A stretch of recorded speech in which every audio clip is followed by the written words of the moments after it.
ये छठा प्रश्न है, थोड़ा इंटरेस्टिंग है, डिफिकल्ट बिल्कुल भी नहीं है लेकिन थोड़ा इंटरेस्टिंग है क्योंकि इसमें आपके कॉन्सेप्ट की थोड़ी अंडरस्टैंडिंग चेक होगी और आपको ऐसे में समझ में आता है कि आपके पास इनफाइनाइट संभावना, अनंत संभावनाएं आपको मिल रही होती हैं और उनमें से आपको समझ में आ रहा होता है कि अच्छा ये सारे ही आंसर हो सकते हैं लेकिन हमें एक ही लेना है। इसमें बोला क्या जा रहा है, एक हमें रैखिक समीकरण दे रखा है दो चरों में और बोला जा रहा है कोई दूसरा ऐसा समीकरण बताइए जो जिसको खींची जाने वाली रेखा, यानी कि उस समीकरण से जो रेखा बनेगी वो इस समीकरण से बनने वाली रेखा को एक ही बिंदु पर प्रतिच्छेद कर रही हो। दूसरी बार बोला गया कि समांतर हो और तीसरी बार बोला गया कि समपाती हो जाए। तो हमें पता है, इसका मतलब क्या पता है, देखो अगर हम इसको पूरा व्यवस्थित तरीके से करेंगे तो कैसे करेंगे, तो हम बोल देंगे कि यहां पर x का गुणांक 2 है और अगर दूसरे समीकरण का x का गुणांक मान लीजिए a होगा तो 2/a जो है वो बराबर नहीं होना चाहिए किसके, 3/b के। ये जब बराबर नहीं होगा, जब ये बराबर नहीं होगा उस केस में आपको एक ऐसा समीकरण युग्म मिलेगा जो दोनों एक ही बिंदु पर प्रतिच्छेद कर रहे होंगे। तो यहां से आपको क्या मिल जाएगा, a को इधर ले जाओगे b को इधर ले जाओगे तो आप ले जाओगे 2b is not equal to 3a। 2b जो है वो 3a के बराबर नहीं है। अब यहां से आप कुछ भी मान रखो, b का मान आपने मान लीजिए 1 रखा तो 2b क्या हो गया, 1 हो गया। अब आपको 3a भी अगर आप 1 रख दोगे तो ये बराबर नहीं है, आपको पता है 2 3 के बराबर नहीं होता है। तो यहां पर एक मान नहीं मिलेगा, ऐसे इनफाइनाइट मान मिल सकते हैं क्योंकि बहुत बार ऐसा होगा कि 2b जो है वो 3a के बराबर नहीं है। ठीक, 2b 3a के बराबर कब होगी, वो एक कंडीशन आपको मिल सकती है, मतलब वो भी प्रोपोर्शन मिलेगा, वो भी नॉट नेसेसरली एक ही मान है, बहुत सारे मान हो जाएंगे लेकिन हम यहाँ पर प्रोपोर्शंस की बात कर रहे हैं, अनुपात की बात कर रहे हैं, इसलिए वो उत्तर हम हटा सकते हैं। तो एक तो सॉल्यूशन हमें सीधा सीधा क्या मिल गया, आपने b को a रखा और a को भी 1 रख दिया, समझ रहे हैं। कोई कह सकता है कि यार ऐसा क्यों कर रहे हो आप, कुछ और रख दो। आप समझ ना मैं कहना क्या चाह रहा हूं, मैं ये कहना चाह रहा हूं यार कि यहां पर a और b जो है वो कुछ ऐसा हो कि ये अनुपात बराबर ना हो पाए। तो अनुपात बराबर ना हो इसकी तो असन बहुत सारी संभावनाएं हो सकती है। जैसे मान लो आपको बोल दूं कि कुछ ऐसा लिखो जो 1/2 के बराबर ना हो, अच्छा तो आप क्या करोगे, इसी को दूसरी तरह से लिख दोगे तो ऐसे लिख दोगे आप 2/3 is not equal to a upon b, यानी कि कुछ ऐसा लिखो जो 2/3 के बराबर नहीं है।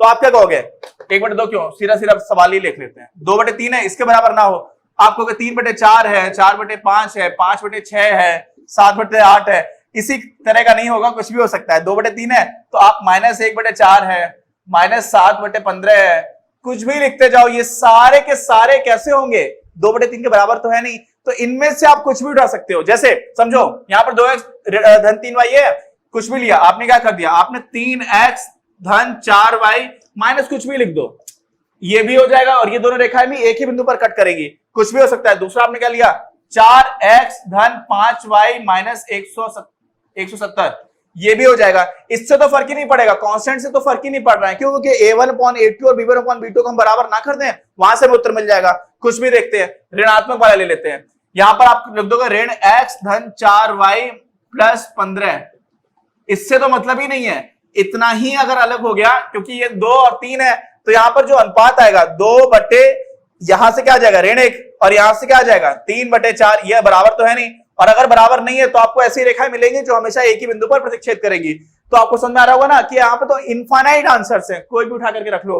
और ये समझ पाना कि इनफाइनाइट आंसर्स हैं, यही तो इंटरेस्टिंग है। अब दूसरा क्या पूछा गया है, दूसरा कहा गया है कि समांतर रेखाएं हो। तो समांतर रेखा में आपको पता होगा समांतर रेखा कब होती है यार, समांतर रेखा तब होती है जब x और y के जो गुणांक हैं दोनों समीकरणों के, उनका जो अनुपात है वो क्या हो, बराबर हो, और साथ में जो कांस्टेंट टर्म है वो अनुपात बराबर ना हो। तो यहां पर देख लीजिए 2 है और 3 है, हम लोगों ने वही करना है। मान लीजिए जो हमारा समीकरण है वो है ax धन b y धन c, स्टैंडर्ड फॉर्म ही मान लिया, हम लोग व्यवस्थित तरीके से ही कर रहे हैं। तो आपको 3/b, ये नहीं हो ये तुम कर चुके हैं, अब हमें समांतर रेखाओं में ये इसके बराबर होना चाहिए। तो आप क्या करोगे, 2/3 जो है वो a/b हो जाएगा। कैसे हो जाएगा, a को आप इधर ले गए, 3 को इधर ले आए, यही तो है। अब a और b आप सीधे सीधे 2/3 के बराबर हो, तो आपको क्या क्या अभी भी आपको इनफाइनाइट आंसर्स मिल सकते हैं। कैसे, a/b अगर 2/3 है तो a 2 भी हो सकता है और b 3 हो सकता है।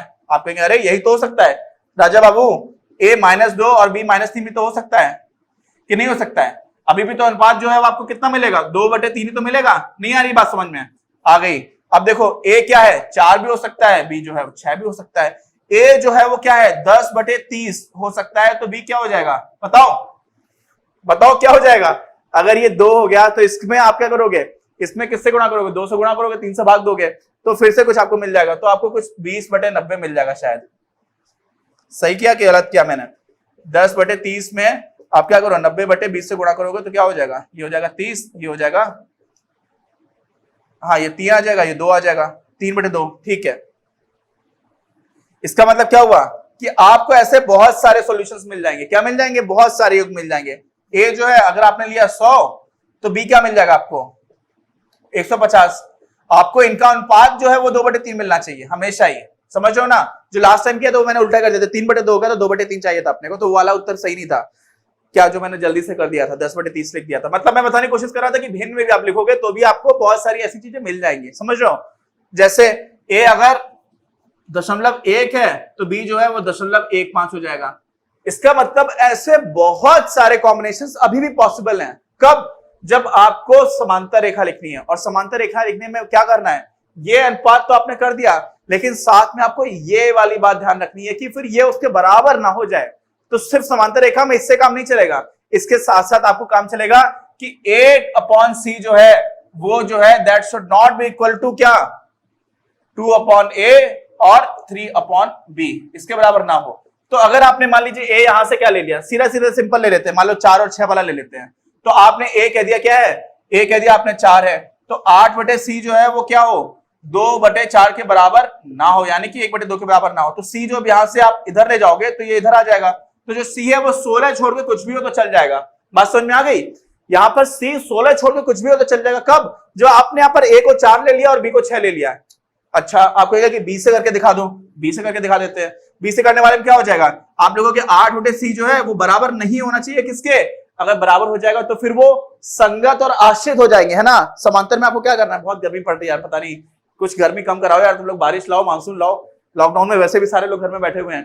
खैर आगे बढ़ते हैं, तो 8/c जो वो किसके बराबर हो जाएगा 3/b के बराबर ना हो, तो क्या कर देंगे यहां से, बी आपने कितना ले रखा है 6 ले लिया है, ये हम लोगों ने मान लिया है, कुछ भी ले सकते थे यार हम लोगों को, क्योंकि अनंत सॉल्यूशन है, एक देना है तो मान लिया। यहां से क्या हो जाएगा, बी जो है वो आपका 3/6 यानी कि 1/2 के बराबर नहीं होना चाहिए, तो आपको फिर से वही चीज मिल गई। तो यहां से सी ऊपर ले जाओगे ये इधर आ जाएगा, तो सी जो है C should not be equal to 16, C 16 के बराबर ना हो, 15 ले लो यार। तो आप क्या इक्वेशन लिख दोगे, आप लिख दोगे 4x धन 6y धन 15 बराबर 0।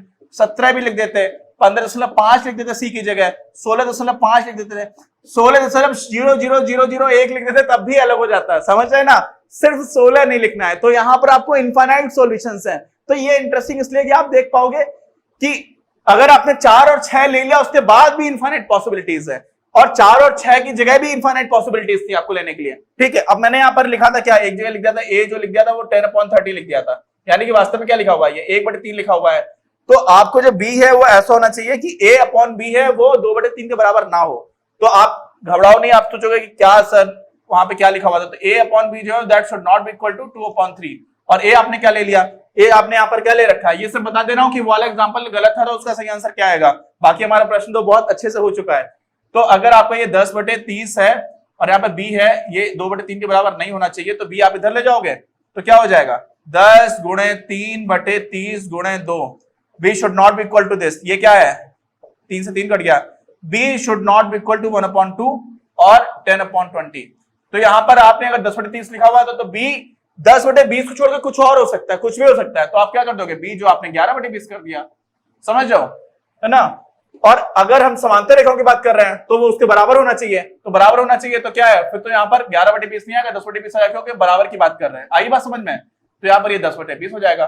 तो अगर ए आपके 10/30 है और बी आपके 10/20 है तो भी इक्वेशन बन जाएगी, और उसके इसमें इक्वेशन क्या बनेगी, उसके इसमें इक्वेशन बनेगी ऐसी कुछ कि ए जो है वो आपका हो जाएगा क्या 10/30x, हालांकि इतना गंदा कोई लिखता नहीं है, 10/30 का मतलब 1/3 है, लेकिन आप मान लीजिए क्योंकि हम लोगों ने वो आंसर लिख दिया था, आप कंफ्यूज ना हो इसलिए मैं पूरी कलाकारी कर दे रहा हूं। और सी जो है वो फिर से 16 के बराबर नहीं होना चाहिए, आपको पहले से पता चल गया है ना, क्योंकि सी तो वो सी अनुपात को देख रहा है, इसका और इसका जो अनुपात निकल करके आ रहा है, यहाँ पे कुछ और अनुपात आ जाएगा। कैसे, यहाँ पर 16 वाला नहीं आएगा, देखना यहाँ पे क्या आएगा, इसलिए इससे क्या होता है ना, इस तरह की चीजें करने से आपका आइडिया लग रहा होता है, मैथ्स में समझ में आ रहा था अच्छा कहां पे गेम बदल रहा है। तो अब क्या हो जाएगा, अब आपको ये पता है कि जो सी है ना यार, 8/c should not be equal to क्या, 2/a, और a राजा बाबू कितना है यहाँ पर 10/30 है, तो 8/c जो है बराबर नहीं होना चाहिए किसके, 2/10/30, तो 30 वाला ऊपर चला जाएगा। नहीं समझ में आया, नहीं समझ में आया, बाउंसर हो गई है ना, बाउंसर मत लो यार। आजकल मैं कोई न्यूज थी मैंने पढ़ा नहीं, कुछ तो ऐसा हुआ है आईसीसी ने कुछ ट्वीट किया है कुछ मजाक उड़ाते हुए शोएब अख्तर का, तो शोएब अख्तर बड़ा परेशान हो गया है, और शोएब अख्तर क्या जो भी कुछ परेशान होकर कुछ ट्वीट वगैरह चल रहा है मैंने देखा नहीं, लेकिन बाउंसर बहुत मारता था वो। और सचिन को एक वर्ल्ड कप था जिसमें बाउंसर पर 98 रन पे आउट कर दिया था, मुझे याद है वाला अभी भी, उसमें सहवाग और सचिन ने बहुत अच्छी बैटिंग की थी, कभी टाइम मिले तो देखना। अभी यहाँ पर वापस आ जाते हैं, 2/10 और ये ऊपर चला जाएगा 30, ठीक, तो ये कट गया, तो इसका मतलब सी को आप इधर ले जाओगे तो क्या हो जाएगा, C should not be equal to 8 क्या 2/3 क्या होता है 6, तो यानी कि सी जो है वो 4/3, क्यों मैंने कर दिया यार, इसको काट दोगे तो 4/3 हो जाएगा। अब सी 4/3 छोड़ के कुछ और आएगा, पहले 16 आ रहा था, समझ रहे ना आप, तो सी का जो सब कुछ है वो डिपेंड कर रहा है कि आपने ए और बी को क्या लिया हुआ है, तो 4/3 को छोड़ करके कुछ भी, क्योंकि C should not be equal to 4/3, 4/3 नहीं होगा, बाकी कुछ भी हो सकता है, समझ गए, नहीं समझ गए, अगर नहीं समझ गए तो पहले वाला आसान वाला समझ लो, उसके बाद से चैन की नींद सो जाओ और सुबह उठ करके फिर से समझ लेना, क्योंकि इंपॉर्टेंट है, यहां से अंडरस्टैंडिंग खुलेगी। और नहीं समझ में आ रहा तो मुझे कमेंट बॉक्स में लिख करके बताओ, मैं बता दूंगा फिर से। तो यहाँ पर क्या होगा, 4/3 नहीं होना चाहिए, ठीक है, 4/4 कर दिया, यानी कि 1 कर दिया। कितनी गंदी क्वेश्चन लिखी हुई है, देख रहे हो ना, क्योंकि कुछ भी सरल नहीं किया भाई, 1/3 है, ये 1/2 है, ये 1 है, लेकिन ठीक है समझ में आ जाता है अपने को। अब क्या करना है, हम लोगों ने समांतर रेखा के समीकरण दे दिए, तो एक तो ये समीकरण दे दिया, इससे पहले हम लोगों ने 2 और 3 के साथ भी एक समीकरण दिया हुआ था, जिसमें हम लोगों ने क्या किया हुआ था, 2x + 3y + 15.5 = 0, ये दे दिया था। ये भी एक ऐसी रेखा का समीकरण है जो समांतर होगी किसके, इसके, है ना। आप 4x कर लोगे, 4x 6y ऐसा कुछ करोगे तो कुछ और आपको मिल जाएगा। आपको समझ में आ गया, नहीं समझ में आया, मैं थोड़ा जल्दी इसलिए बता रहा हूं क्योंकि बहुत आसान भी है, और साथ में जो बता रहा हूं वो डायरेक्टली सिलेबस, मतलब सिलेबस से बाहर का तो नहीं है, लेकिन सिलेबस में अगर आप ये चीज नहीं भी देखोगे तो काम चल जाएगा, लेकिन ये चीज देखना स्टार्ट कर दोगे तो जेई में फायदा होगा, समझ, कोऑर्डिनेट ज्योमेट्री में आपको बहुत फायदा मिलना स्टार्ट हो जाएगा, आपको दिखने लगेगा।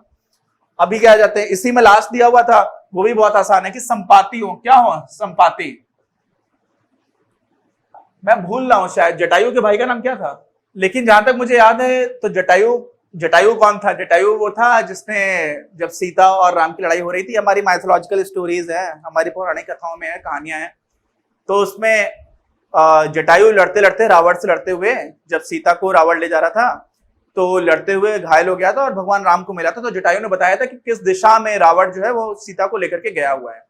और उसके बाद से जब भगवान राम के साथ की जो सेनाएं हैं, वानर सेना पहुंचती है हमारे दक्षिण तट पर, भारत के दक्षिण तट पर पहुंचती है, तो वहां पर संपाती होता है जो बैठ करके बताता है कि लंका में सीता मां बैठी हुई हैं, और वो बहुत दुखी हो जाता है कि उसको पता चलता है कि जटायु जो है उसका भाई है और उसकी डेथ हो चुकी है और रावण ने मारा है, तो वो भी संपाती वाला कैरेक्टर आ जाता है। मुझे संपाती सुनकर के अचानक से याद आ गया, वो तो मैंने आपको कहानी सुना दी है ना। आजकल रामायण महाभारत बहुत चल रही है, आप लोग भी देख लेना, अच्छा बनाया था उन्होंने, जो पुराना रामानंद सागर जी ने बनाई थी रामायण और महाभारत, अच्छा बनाया था, बाद में आए वो उतने अच्छे प्रयास नहीं हुए।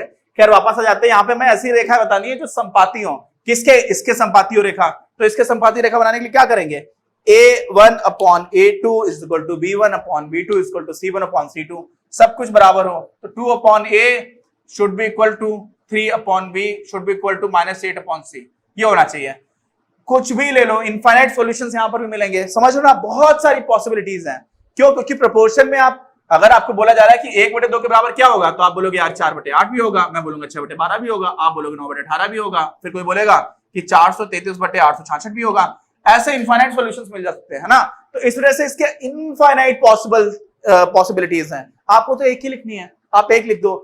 और जिन लोगों को थोड़ी दिक्कत हो रही है कि आप इनफाइनाइट क्यों बोल रहे हैं, मैं इसलिए बता रहा हूं कि यार वो देखना स्टार्ट करोगे तो मजा आना स्टार्ट होगा, नहीं तो आसानी से करना है तो कोई टीचर बोलेगा बेटा इसमें क्या करो, 2 से गुणा कर दो, सीधा सीधा आप कर दोगे 4x धन 6y ऋण 16 = 0, पूरे मार्क्स मिल जाएंगे, आप भी खुश, टीचर भी खुश। बट जेई में आप दोगे एग्जाम तो फिर आप उतना खुश नहीं रहोगे शायद, है ना, तो जेई की तैयारी भी करते चले जाओ। अब यहाँ पर अगर हम लोग ऐसे करते तो क्या मिल जाता अपने को ये मिलता कि 2/3 जो है ना, that should be equal to a/b, तो आप फिर से a और b जो है वो 4/6 भी रख सकते थे, है ना, 8 बटे क्या रख सकते थे, 8/12 भी रख सकते थे, 6/9 भी रख सकते थे, ऐसे बहुत सारी पॉसिबिलिटीज आ सकती थी। और अगर आपने 4/6 रख लिया तो 4x धन 6y हो जाएगा।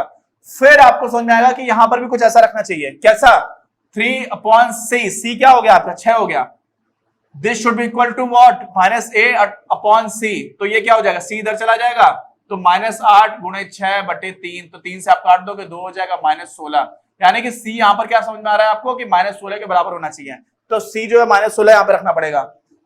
ठीक, अगर आपने ये रखा हुआ है। अच्छा, अगर यहाँ पे कुछ और रखो तो कोई फर्क पड़ेगा क्या? फर्क नहीं पड़ेगा, क्योंकि यहाँ पर अनुपात समान है यार। फर्क तब पड़ता है जब अनुपात समान नहीं हो रहा होता है। यहाँ पे देखो, अगर आपने मान लो इसकी जगह ये रखा होता, अच्छा 4 वाली तो मैंने दोनों जगह इक्वेशन रख दी, 4 की जगह 6 वाली को इक्वेशन रख देते हैं। 6x + 9y। अब क्या c रखना चाहिए? अब c क्या रखना चाहिए? तो यहां पर आपका y कितना हो गया? b कितना हो गया? 9 हो गया है। ये किसके बराबर होना चाहिए? 8/8c के बराबर। तो c आप यहां पे ले आओगे तो फिर से आपको मिलेगा -8 इंटू मतलब -8 गुणे 9/3। तो यहां से कट गया। अब देखिए -24 आ गया। तो ये -24 क्या है? ये उसी प्रोपोर्शन में जाएगा। अगर आप यहां पर 2 में 3 का गुणा कर रहे हो, 3 में भी 3 का गुणा कर रहे हो तो मिल रहा है, तो फिर -8 में भी 3 का गुणा होगा तो -24 मिल जाएगा। तो यहां पर जो मैं बोल रहा था कि -16 है वो प्रोपोर्शन के हिसाब से आ रहा है, तो वो बदलता रहेगा। तो सी की वैल्यू बदलती जाएगी जैसे जैसे आप ए और बी की वैल्यू बदलते चले आ रहे हो। समझ लो, कंफ्यूज मत होना। ठीक, तो ये हमारा पूरा प्रश्न हो गया। हम लोग अगला प्रश्न करेंगे अगले वीडियो में।